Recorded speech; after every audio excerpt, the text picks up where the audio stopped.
Assalamualaikum warahmatullahi wabarakatuh.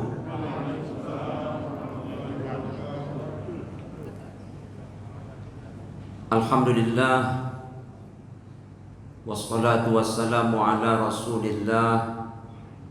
La haula wa la quwwata illa billah. Asyhadu an la ilaha illallah wahdahu la syarikalah, wa asyhadu anna Muhammadan abduhu wa rasuluh la nabiyya ba'dah. Rabbi shrah li sadri wa yassir li amri wahlul 'uqdatam min lisani yafqahu qawli. Qala Allah Ta'ala fil Qur'anil Karim, a'udzu billahi minasy syaithanir rajim. Alladzina amanu wa lam yalbisu imanahum bizulmin ulaika lahumul amnu wa hum muhtadun. Yang sama-sama kita muliakan dan semoga dimuliakan oleh Allah Subhanahu wa taala, Bapak Ketua bersama segenap pengurus Masjid Al-Furqan, dan yang kita muliakan dan semoga dimuliakan oleh Allah Subhanahu wa taala, Imam Masjid Al-Furqan bersama seluruh jemaah kaum muslimin, kaum muslimat rahimani wa rahimakumullah. Bersyukur kita kepada Allah Subhanahu wa taala, kita ucapkan alhamdulillahi rabbil alamin. Sampai detik ini tak pernah henti-hentinya Allah curahkan rahmat dan nikmatnya untuk kita semua. Yang paling tinggi nilainya tentulah nikmat iman dan Islam. Semoga kita istiqomah di atas nikmat ini hingga ke akhir hayat kita. Dan semoga akhir hayat kita nanti husnul khatimah. Amin ya rabbal alamin. Kita perbanyak solawat beserta salam. Kita mohonkan kepada Allah agar senantiasa dilimpahkan kepada Nabi Muhammad sallallahu alaihi wasallam. Kita ucapkan Allahumma salli ala sayyidina Muhammad wa ala ali sayyidina Muhammad. Semoga dengan selalunya kita bersolawat kepada Rasulullah sallallahu alaihi wasallam, kita mendapatkan syafaat beliau di hari kiamat nanti. Amin ya rabbal alamin. Kaum muslimin, kaum muslimat rahimakumullah. Kalau tak salah dari bulan Maret sampailah ke bulan September dan sekarang telah masuk Oktober, berarti 7 jalan 8 bulan. Selama itu pula lah virus corona ini berada di tengah-tengah kehidupan kita. Kehadiran virus corona ini benar-benar menimbulkan banyak masalah. Bermasalah terhadap pendidikan, bermasalah terhadap ekonomi, bermasalah terhadap kesehatan, dan tak bisa dipungkiri yang keempat, menimbulkan masalah terhadap syiar agama kita. Kaum muslimin, kaum muslimat rahimakumullah. Berbagai macam upaya telah dijalankan oleh pemerintah kita, tetapi qadarullah, khusus Pekanbaru sampai hari ini masih berada di dalam zona merah. Namun kita tak boleh untuk berputus asa. Kita tetap berikhtiar, berusaha, berdaya upaya supaya bagaimana virus ini tidak kena kepada diri kita, kepada keluarga kita, dan yang telah menimpa negeri kita ini semoga cepat-cepatlah hendaknya Allah angkat. Lalu apa ikhtiar, apa upaya yang mesti kita lakukan itu? Ini yang nak kita bahas pada subuh yang berlimpah barakah pagi ini. Semoga bermanfaat, terlebih-lebih hendaknya bisa kita amalkan, dan semoga amal-amal kita ini membuahkan hasil hendaknya. Amin ya rabbal alamin. Yang pertama, bersama-sama kita lakukan upaya ini, yaitu tak dapat tidak, tak ada tawar menawar, kita tingkatkan iman dan tauhid kita. Apa alasannya? Yaitu firman Allah dalam surah Al-An'am ayat 82. Allah berfirman, alladzina amanu wa lam yalbisu imanahum bizulmin ulaika lahumul amnu wa hum muhtadun. Orang yang beriman dan tidak mencampur adukkan iman mereka dengan kezaliman, maknanya perbuatan syirik, kepada mereka itu Allah berikan rasa aman. Wa hum muhtadun, dan mereka orang-orang yang Allah berikan petunjuk. Coba kita simak baik-baik ayat ini. Allah berikan rasa aman. Buat siapa?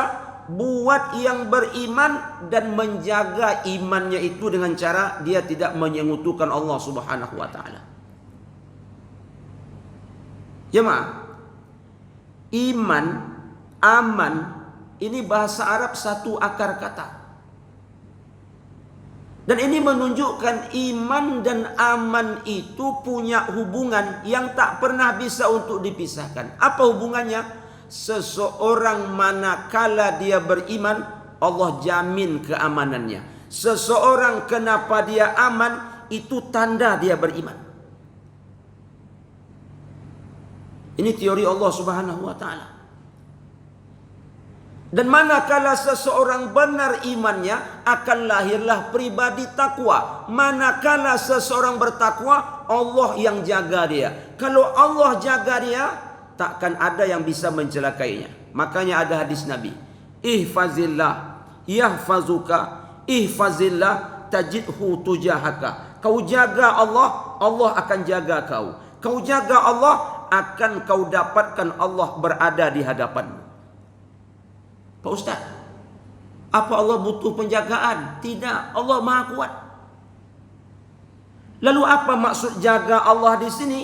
Jaga perintah Allah dengan cara kerjakan, jaga larangan Allah dengan cara tinggalkan. Manakala perintah Allah kerjakan, larangan ditinggalkan, itu maknanya kita menjaga Allah. Maka pada gilirannya Allah Subhanahu wa taala akan jaga kita. Jemaah, malam Jumat dan di siang Jumat kita sering baca surah Al-Kahfi. Dalam surah Al-Kahfi itu banyak cerita. Salah satunya cerita pemuda-pemuda beriman. Apa bunyi ayatnya? Innahum fityatun amanu bi rabbihim. Sesungguhnya mereka anak-anak muda yang luar biasa iman kepada Tuhan mereka. Maka mengapa anak-anak muda ini yang beriman, punya tauhid yang hebat, dikejar-kejar oleh pemerintah zalim? Singkat cerita, masuklah pemuda ini ke dalam gua. Berapa lama anak muda ini dalam gua? Mereka di dalam gua itu selama 309 tahun. Di situ mereka selama 309 tahun. Mengapa? Allah tidurkan. Jadi tidurnya bukan dalam kamar yang ada AC. Tidurnya di dalam gua, alasnya batu, bukan spring bed merek Kangguru. Tidurnya bukan satu malam, tapi selama 309 tahun. Seekor nyamuk pun tidak menggigit mereka. Menurut logika tak mungkin aman. Menurut logika tak mungkin selamat. Tidur 3 abad lebih. Alas tidurnya batu. Tidur dalam gua, tapi usahakan ular piton, jangankan ular kobra, nyamuk pun tak hinggap. Siapa yang buat mereka aman? Siapa yang jaga mereka? Siapa yang membuat mereka selamat? Kalau bukan Allah Ta'ala, siapa lagi? Nabi Musa, ingat ketika beliau dilahirkan, seyogyanya seorang bayi, dia berada dalam pelukan ibunya untuk disusui 2 tahun lamanya. Tapi Allah berkata lain. Buat kota, masukkan anakmu ke dalam kotak, hanyutkan ke sungai. Akal tak terimanya. Akal tak terima, kayaknya Allah main-main ini. Kenapa Allah suruh seperti itu? Karena kan ada raja yang mau bunuh bayi laki-laki. Tapi ternyata setelah kotak dibuat, masukkan anak ke dalam, hanyut ke rumah raja itu anak itu tinggal. Kalau logika tak terima, tak mungkin selamat ini. Di rumah raja itu dia tinggal. Udah jelas raja cari bayi laki-laki. Tapi alhamdulillah Musa tinggal di rumah raja tersebut. Istana mewah, tempat tidur mewah, makan mewah, fasilitas ada. Setelah remaja, singkat cerita, dapat wahyu menjadi seorang rasul. Ayah angkatnya itu yang jadi lawan dia. Singkat cerita kaum muslimin, dikejar-kejarlah Nabi Musa ini. Lalu berhadapan dengan laut. Di depan laut dalam. Di belakang ada Fir'aun dan bala tentaranya yang mengejar. Maju mati, mundur mati. Menurut logika tak mungkin selamat. Tapi apa kata Allah? Wahai Musa, lemparkan tongkatmu. Begitu tongkat dilempar, laut terbelah menjadi jalan yang mulus dan lurus. Musa selamat. Justru yang tak selamat Fir'aun. Mati ditelan oleh laut merah. Ibrahim di tengah api yang berkobar. Api itu tak seimbang dengan yang dibakar. Yang dibakar cuma Ibrahim sendiri, tapi apinya seperti membakar sebuah kampung. Di dalam api itu Ibrahim. Tapi apa hasilnya kaum muslimin? Terbakarkah Ibrahim? Tidak. Sehelai bulu romanya pun tak disentuh oleh api. Siapa yang membuat Ashabul Kahfi selamat? Siapa yang membuat Musa selamat? Siapa yang membuat Ibrahim selamat? Allah Subhanahu wa ta'ala. Kenapa mereka selamat? Karena iman dan tauhidnya luar biasa. Jadi semakin luar biasa iman, semakin luar biasa pertolongan Allah Ta'ala. Kalau biasa-biasa saja iman, biasa-biasa pula pertolongan Allah Ta'ala. Kalau tidak beriman, jangan harap Allah akan bakal menolong kita. Yang kedua, apa yang mesti kita lakukan agar insya Allah Allah hindari kita, keluarga kita, dan negeri yang sedang terpapar ini Allah angkat corona itu cepat-cepatnya. Yang kedua, banyak-banyak baca Quran. Jemaah, orang kesehatan bilang supaya corona ini bisa ditangkis, imun dijaga.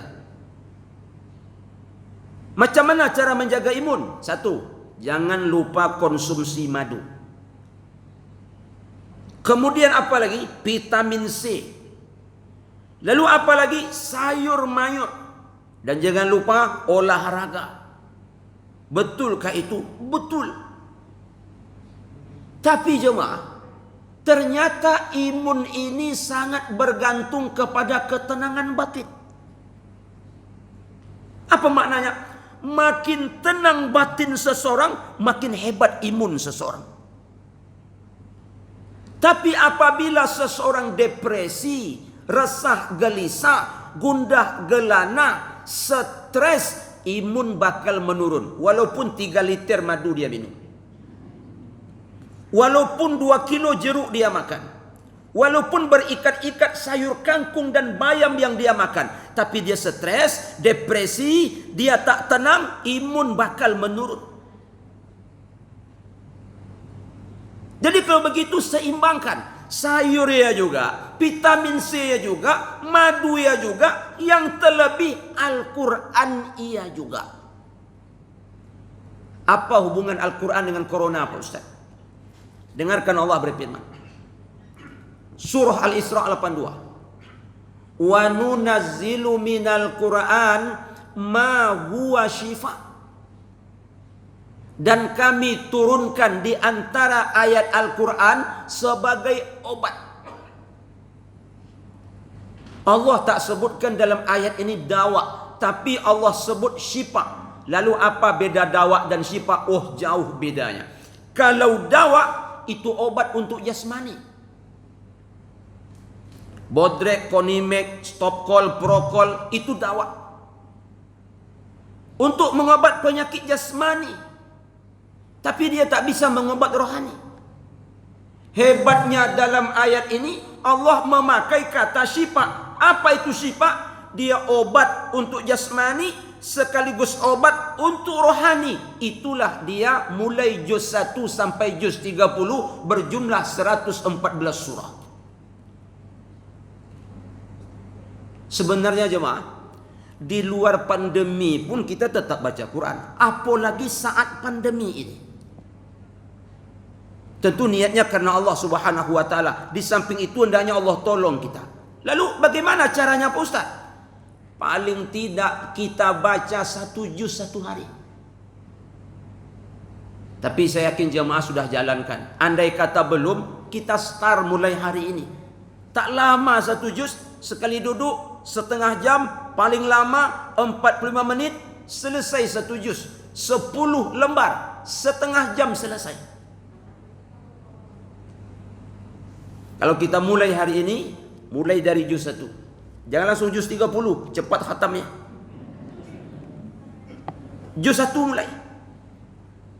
Umpamanya kita mulai nanti maghrib, menjelang isya 1 juz selesai itu. A'udzu billahi minasyaitonir rajim. Bismillahirrahmanirrahim. Alif lam mim. Dzalikal kitabu la raiba fihi hudan lil muttaqin. Alladzina yu'minuna bil ghaibi wa yuqimuna as-salata wa mimma razaqnahum yunfiqun. Walladzina yu'minuna bima unzila ilaika wa ma unzila min qablik wa bil akhirati hum yuqinun. Ulaika ala hudam mir rabbihim wa ulaika humul muflihun. Itu namanya 1 halaman. Lanjutkan halaman berikut. Karena ada orang begitu baca Quran, baru 1 halaman, dia hitung lagi. Berapa halaman tersisa? 1, 2, 3, 4, 5. Oh, mak 9 lagi. Karena dia tahu 1 juz 10 halaman. Baru selesai 1 halaman, dia hitung berapa lagi tersisa. Akhirnya apa yang terjadi? Tadi tak baca Quran, kawan ini tak stres dia. Begitu baca Quran justru stres. Kenapa stres? Dia hitung berapa halaman tersisa. Supaya tak stres, fokus dengan halaman yang kita baca. Berapa yang telah terbaca, tinggalkan. Berapa yang akan dibaca, jangan pikirkan, fokus dengan halaman yang kita baca. Jadi jemaah, cara kedua, Allah tawarkan kepada kita bagaimana supaya kita terhindar, yaitu kita banyak-banyak baca Al-Quran. Yang ketiga, banyak-banyak bersedekah. Pak Ustaz, apa hubungan sedekah dengan virus corona? Corona ini bencana. Sedekah bisa menutup 70 pintu bencana. Sahih hadis itu Pak Ustaz, sahih. Inna sadaqata la tadfa'u sab'ina baba minal bala. Sedekah kata Rasulullah dapat menutup 70 pintu bala. Bahkan dalam hadis yang lain, riwayat Imam Ad-Dailami, apa kata Rasulullah? Dawu mardhakum bis sadaqah. Obat orang yang sakit di antara kalian dengan sedekah. Apa maknanya? Dengan sedekah yang sakit bisa sehat. Dengan sedekah yang sehat ditangkis penyakit tadi oleh sedekah. Ini ada kisah jemaah. Kisah ini nyata dan sahih. Terjadi di sebuah desa kecil di Syria. Jadi ada seorang imam masjid. Anaknya sakit berat. Semakin hari semakin parah, semakin berat. Sang imam ini sudah bawa anaknya berobat kemana-mana, tapi qadarullah belum juga sembuh. Tapi dia tak pernah stres. Dia tetap berhusnuzon kepada Allah Subhanahu wa taala, meminta kesehatan bagaimana supaya anaknya sembuh. Maka pada suatu malam dia teringat kalau sedekah ini bisa menolong atas rahmat dan izin Allah. Maka di tengah malam itu jemaah dia pergi ke dapur. Mengapa dia pergi ke dapur? Mencari sesuatu yang bisa disedekahkan. Dia dapatkan di dapur rumahnya itu sepotong roti. Dia ambil sepotong roti tadi, dibawa keluar di tengah-tengah malam itu. Untuk apa sepotong roti ini? Akan disedekahkan. Yang namanya kampung, di tengah malam lagi, mana ada orang? Kecuali di kota besar seperti Pekanbaru, malam lebih banyak daripada siang. Kafe-kafe itu siang sunyi saya tengok. Kalau malam penuh. Karaoke begitu juga. Kalau siang tak sunyi sikit, kalau malam penuh. Tapi ini kampung. Dia tak temukan orang. Lalu apa yang dia lakukan? Dia melihat seekor kucing. Seekor kucing ini lidahnya menjulur, air liurnya keluar, dia mengeong berkepanjangan. Sepertinya kucing ini benar-benar kelaparan. Kepada kucing tadilah sepotong roti itu dia berikan. Kira-kira jemaah, kucing suka roti itu tak? Tak suka. Kucing dengan kita beda-beda tipis selera. Kita suka baung, kucing suka baung. Kita suka patin, kucing juga suka patin. Kita suka nila dan lele, kucing juga suka. Tapi kita suka roti, kucing tak suka. Tapi macam mana lagi? Dia yakin, dia letakkan roti itu, dia pun pulang. Sampai di rumah, sebelum masuk subuh, dia tidur sebentar. Dia ambil selimut. Dia satu selimut dengan anak dan istrinya. Istrinya, anaknya tengah-tengah, dia di samping. Tertidurlah. Sedang tidur itu dia bermimpi. Apa mimpinya? Seekor burung elang menerkam anaknya. Saat itu datanglah seekor kucing untuk menghalang dan menghadang burung elang ini. Sehingga terjadi perkelahian hebat antara kucing dan burung elang itu tadi.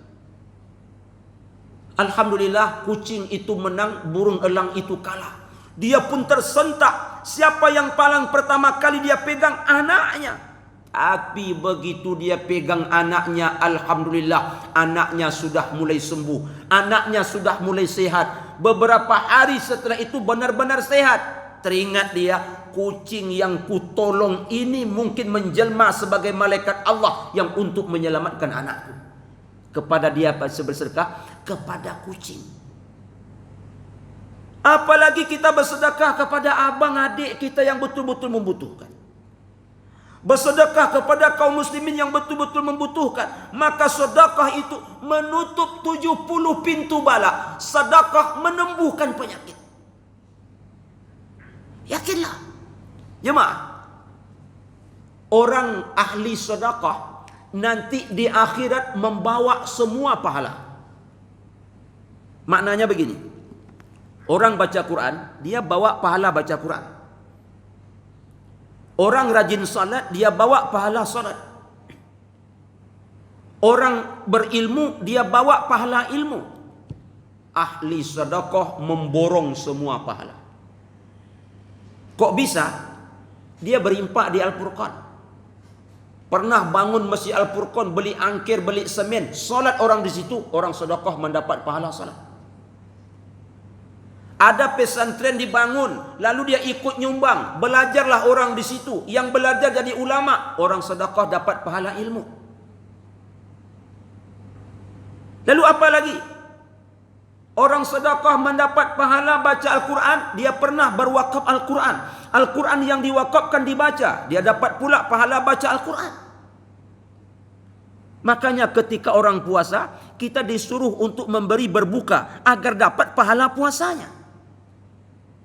Jadi orang sedekah nanti di akhirat kaya akan pahala.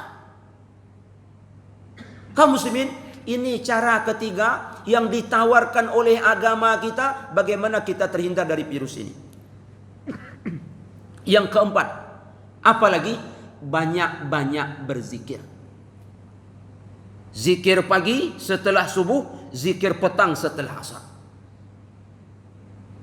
Memangnya apa pula hubungan zikir dengan virus corona, Pak Ustaz? Masya Allah, zikir ini punya banyak permintaan urusan minta selamat dan sehat. Dan ini zikir maksurah, buatan baginda Rasulullah. Apa bunyi zikir pagi dan petang itu? Rabbi as'aluka khaira ma fi hadzal yaum wa khaira ma ba'da. Itu kalau pagi. Kalau petang, Rabbi as'aluka khaira ma fi hadhihi lailah wa khaira ma ba'daha. Apa artinya itu? Ya Rabb, aku minta ya Rabb, semoga hari ini ya Rabb hari yang paling baik buat diriku. Wa a'udzu bika min syarri ma fi hadzal yaum. Ya Rabb, aku berlindung kepadamu keburukan-keburukan yang ada pada hari ini.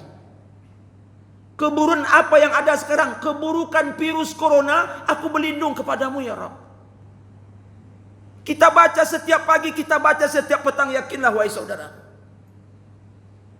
Apalagi zikir pagi, zikir petang, urusan minta selamat. Allahumma inni as'alukal afwa wal afiyah. Ya Rabb, aku meminta kemaafanmu dan aku memohon kepadamu afiyah, sehatkan lahir batinku. Fit dunia wal akhirah, di dunia sampai akhirat. Apalagi bunyi zikir urusan minta sehat di saat pandemi ini. Allahumma afini fi badani, Allahumma afini fi sam'i, Allahumma afini fi basari. Ya Allah, sihatkanlah jiwa ragaku. Ya Allah, sihatkanlah pendengaranku. Ya Allah, sihatkanlah penglihatanku. Ini doa madiin Rasulullah. Apalagi bunyi zikir pagi, zikir petang, supaya bahaya tidak menimpa kita. Bismillahilladzi la yadurru ma'asmihi syai'un fil ardi wala fis sama wa huwas samiul alim. Yakinlah, kita baca setiap pagi, kita baca setiap petang, maka 24 jam Allah takkan pernah lupakan kita. Apa dalilnya? Fazkuruni azkurukum. Ingatlah kalian kepadaku, aku akan ingat kepada kalian. Apa maknanya? Siapa melupakan Allah, Allah akan lupakan dia, dan Allah akan buat dia lupa terhadap dirinya sendiri. Kalau kita ingat Allah, Allah ingat kita. Kalau kita lupa Allah, Allah lupakan kita, dan Allah buat kita lupa terhadap diri kita sendiri. Ini bahaya. Zikir pagi, zikir petang tu jemaah, saya yakin kita udah amalkan. Tapi saat pandemi istiqomah kita mengamalkan. Kan tak lama, setengah jam selesai. Kalau kita beli bukunya cuma 7.500. Saat kapanpun ini bisa kita baca. Ibu-ibu saat bikin sarapan suami karena tak hafal, boleh dibaca sambil bikin sarapan. Buat kopi suami, dibaca zikir tadi pakai buku. Boleh Pak Ustaz? Boleh. Tapi jangan salah masuk. Nanti bikin kopi termasuk Reiko, termasuk Ajinomoto, termasuk garam. Begitu diminum suami, rasa kuah lontong kopi tadi. Bertanya suami, ini kuah lontong kopi? Kopi bang, tapi kok rasa kuah lontong? Upur Reiko masuk. Apa kata suami? Mengapa sampai begini? Aku berzikir bang. Jangan kau berzikir-zikir besok lagi. Zikir yang salah. Petang hari sambil menggosok kain, bisa zikir? Bisa. Tapi saya yakin kita pasti hafal. Apa sebab? Zikir ini familiar. Ayat kursi dah hafal kita. Qul huwallah dah hafal kita. Qul a'udzu bil falaq dah hafal kita. Qul a'udzu binas dah hafal kita. Raditu billah, bismillah tawa. Macam-macam bacaan itu semua sudah kita hafal. Asal ditengok, oh, urutannya saja mungkin kita yang ragu. Tapi bacaan-bacaannya sudah dalam kepala kita semua. Yang berikut, bagaimana supaya Allah hindarkan kita dari wabah ini? Nomor 1 tadi, kuatkan iman. Nomor 2, baca Al-Quran. Nomor 3, banyak bersedekah. Nomor 4, kita berzikir. Nomor 5 adalah banyak-banyak berdoa. Tadi imam kita telah memimpin doa di dalam kunutnya. Allahumma dafa' annal wala wal waba wal bala wal fahsya wal munkar was suyufal mukhtalifah was syada'id wal mihan ma zahara minha wa ma batan. Setelah salat baca lagi. Tak bisa bahasa Arab, bahasa Indonesia. Banyak-banyakkan doa. Apa sebab? Ibnu Qayyim Al-Jauziyah menyebutkan, kalau doa banyak, membuat doa tadi bisa menolak bala. Kalau doa sedikit, maka doa yang sedikit tadi kalah oleh karena bala. Kalau doa dan bala sama-sama kuat, dia saling tolong menolong, saling tolak menolak. Maka kalaupun tak lebih banyak doa kita, minimal bala yang akan tiba dengan doa kita sama-sama banyak. Jadi kalau selama banyak bala dan doa, dia saling tolong menolong, saling tolak menolak. Tapi kalau lemah doa, kalah doa oleh karena bala. Tapi kalau seandainya doa hebat, doa banyak, dia dapat menolak bala. Apa bunyi hadisnya? La yaqdirul qadara illa doa. Tak mampu menolak takdir yang buruk kecuali doa. Maka berdoa kita sebanyak-banyaknya. Yang berikut, nomor berapa lagi? Nomor 6. Patuhi protokoler kesehatan.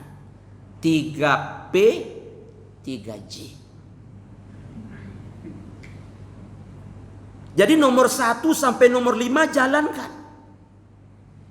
Nomor 6 jangan abaikan. Pak Ustaz, saya nomor 1 sampai nomor 5 saja Pak Ustaz. Nomor 6 Anda Pak Ustaz, itu sombong namanya. Yang lebih sombong lagi, saya nomor 1 sampai nomor 5 tidak ada Pak Ustaz. Jadi nomor 6 saja, 3P 3J. Lebih sombong lagi. Jemaah, mohon maaf. Bukan bermaksud apa-apa. Maskerku melindungimu, maskermu melindungiku. Ini semboyan yang hebat sekarang. Kalau dengan masker saja 3P, 3J atau 3M kita merasa itu bisa melindungi, apalagi nomor 1 sampai nomor 5 tadi. Maka itu mesti seiring sejalan. Cuci tangan, masker, jaga jarak itu ikhtiar makhluk. Tapi nomor 1 sampai nomor 5 itu konsep Allah Subhanahu wa taala. Kita sudah sampaikan contoh. Ashabul Kahfi aman, Nabi Ibrahim aman, Nabi Musa aman. Jalankan ke-6 ini. Baca Al-Quran, kita kuatkan iman, kita perbanyak sedekah, kita berzikir, kita berdoa, patuhi protokoler kesehatan. Karena ada kadang-kadang, mohon maaf, jemaah ni sok-sok kuat pula dia. Tak pakai masker Pak, mati-matinya Pak Ustaz. Bukan itu persoalannya. Lalu ada kita tanya, Bapak kok tak pakai masker Pak? Dia jawablah pakai hadis. Ini pakai hadis pula menjawab. Apa hadisnya Pak? Naha Rasulullah sallallahu alaihi wasallam ayyughtiya rajulu fahu fi shalah. Hadis riwayat Imam Ibnu Majah. Pak Ustaz, ya, saya ni tak pakai masker karena ada hadis Nabi. Apa artinya tu Pak? Rasulullah melarang seseorang ketika salat menutup mulutnya. Betul hadis itu? Betul. Dalam salat tak boleh menutup mulut. Termasuk pakai masker. Iyalah, masker pun menutup mulut. Tapi dalam kondisi tertentu mesti ditutup. Walaupun hadis tadi melarang. Contoh, kita sedang sholat. Menguap kita. Kalau dapat sedang sholat menguap, ditahan. Ditahan. Kalau tak tertahan, menguap juga kita, tutup mulut. Karena ada orang nguap tu panjang pula, besar pula. Tutup. Kenapa mesti ditutup? Nanti jengkol dan petai yang dimakan tadi keluar lagi. Teler kawan. Yang kedua, bersin. Awak kalau sedang sholat terasa nak bersin, afdolnya ditahan. Ada ulama berpendapat kalau dilepaskan makruh. Bahkan ada yang berpendapat justru batal. Kenapa? Bersin ini banyak macamnya. Ada bersin itu berlasui bunyi asyim. Ada yang bunyi petir. Asyim katanya. Kan terganggu orang. Maka saat itu supaya orang tak terganggu, tutup mulut. Kenapa tutup mulut di samping suara supaya tak mengganggu? Air liur kita tak keluar. Apa maksudnya? Kalau menguap saja ditutup, kalau bersin saja ditutup, apalagi saat pandemi yang kita bisa saja OTG. Tutup. Sehingga kawan kita begitu bersin, kita begitu batuk, kita tak risau dia, khusyuk dia. Tapi coba kita tak pakai masker, asyik batuk, kata kawan, matilah. Corona. Kan begitu jadinya lagi. Akhirnya apa kata dia? Mulai hari ini takkan datang-datang aku lagi. Patuhi protokoler kesehatan. Kaum muslimin, kaum muslimat, setelah nomor 1 sampai nomor 5, nomor 7 pemungkas. Apa nomor 7? Tawakal ala Allah.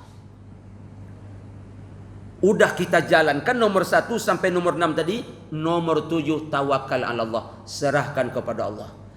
Kalau itu kita lakukan, kena atau tak kena, itulah yang terbaik pilihan Allah buat kita. Kena, alhamdulillah, itu tanda Allah sayang. Tak kena, alhamdulillah, upaya sudah kita jalankan.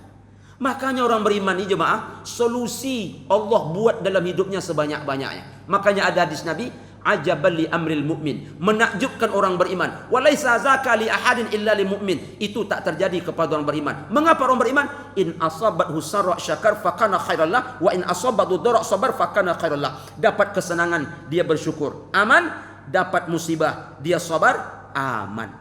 Sebagai penutup, semoga kita sekali lagi Allah jauhkan dari wabah ini.